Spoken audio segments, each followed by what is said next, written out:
A very well-known entrepreneur expresses interest in buying Yahoo, and Citigroup runs into some problems in Japan.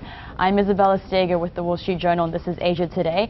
And Alison Tudor, who's my colleague, and I'm going to ask you first about Yahoo. It's a big deal today.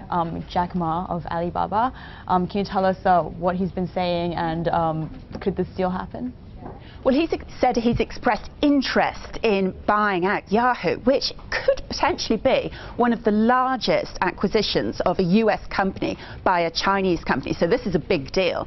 And it comes at a time when there's a lot of tension between the US and China over internet security. And remember, Google alleging cyber attacks coming out of China on its operations. So tensions are high, and this deal could really reignite those tensions. It also comes in the wake of Yahoo firing its CEO, Carol Bartz.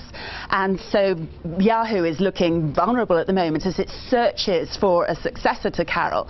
And maybe it has instructed the headhunting firm to ask for somebody that could potentially look at breaking up the company. Yes, a lot of vultures circling around Yahoo, I'm sure. So, I mean, the company has, 40% stake in Alibaba. I mean, Alex Frangos, my colleague, both of you, what are your thoughts about this stormy relationship that we have between Yahoo and Alibaba? Well, I mean, it's it's a difficult situation for both sides to try to work out, and it's been something of a Alibaba is a very profitable investment for Yahoo, but at the same time, it's like another problem that they've dealt with. They had CEO issues, and on the business side, they've just lost out to their big competitors.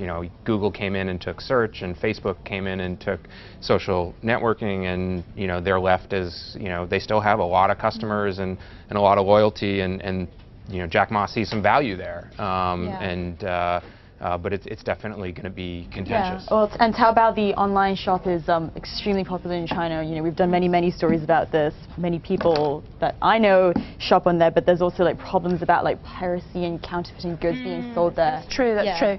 But I just wanted to say that Jack Ma has not made a secret of his ambitions to expand in the US, and he has said in the past that he's interested in buying out Yahoo. So this is a long-running story. They haven't had an easy relationship. No, they haven't. And actually, right now, they've got a little bit more financial firepower to take on this large acquisition after a recent capital injection by Silver Lake, the private equity guys. Right. And let's stick with internet stocks. An ongoing hot story, I suppose, is the fraudulent Chinese company. It's battering Chinese companies in equity and debt markets. And towards the end of last week, we saw some big internet names Sina, Youku, Tudor, falling double digits in the U.S. Can you tell us what's behind this drop? I mean, is there any sense to it at all?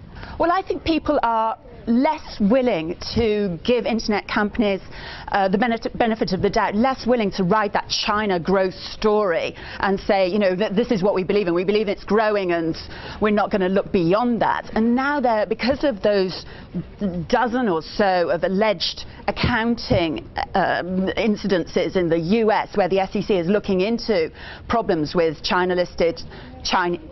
New York-listed Chinese companies, they're starting to look much closer at potential accounting problems. And of course, some of these Chinese companies have a strange corporate structure where an offshore company, through contractual agreements, has control over the Chinese operations, and to many people around the world that feels kind of strange. Yeah, and we know the internet market is huge in China, but there's a sort of murkiness, and how do you account for the revenue, and how does number of users translate into actual profits and things like that? Yeah, and the other thing is these stocks are up just phenomenal amounts. Right, I mean, Baidu is up 1,100% in the last 5 years. Wow. So for them to fall 20%, or so in a couple days, there's a whole bunch of things going on. There's the accounting, worries overall, not specifically about this company, but overall. And then there's just China growth slowing that worries. So you see today, the week opens up with Macau gaming stocks off another 15%, 16%,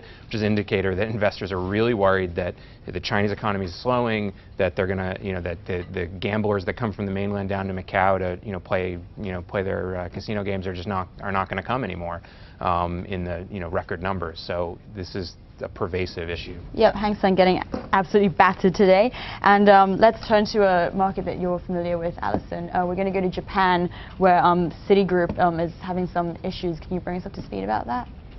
Well, it seems that as part of a regular inspection, the Japanese regulator has discovered some problems with the operations of Citigroup. Specifically, they found that mutual fund investors have not received prospectuses in a timely manner, according to our sources. And Citi, to correct this problem, is looking at exerting much more control from the New York operations. It's also talking about potentially hiring more Japanese executives and a management shake-up generally, according to our sources. But Citi's been sort of jiggling its operations in Japan for a while, hasn't it? Trying to balance, which way to manage the company. This is not its first run-in with the Japanese regulator. And take, for example, a rather dramatic incident in 2004 when the regulator shut down Citi's private bank, and the then head of Japan Citigroup, Doug Peterson, and the group CEO, Chuck Prince, had to bow from the, very deeply from the waist in apology for the incidents. And we know Citi's growing very quickly out here. I mean, just here in Hong Kong, we see new branches all the time. It had some problems in Indonesia earlier this year with its private bank. I mean, are these sort of growing pains that operating in Asia? Well, they have huge operations, and they've never been more important. The international operations have never been more important. Vikram Panda, the CEO, was they just held a board meeting in Singapore to display their international prowess. So obviously not good to have regulatory problems in big markets. So yeah, it's something that they're going to have to deal with.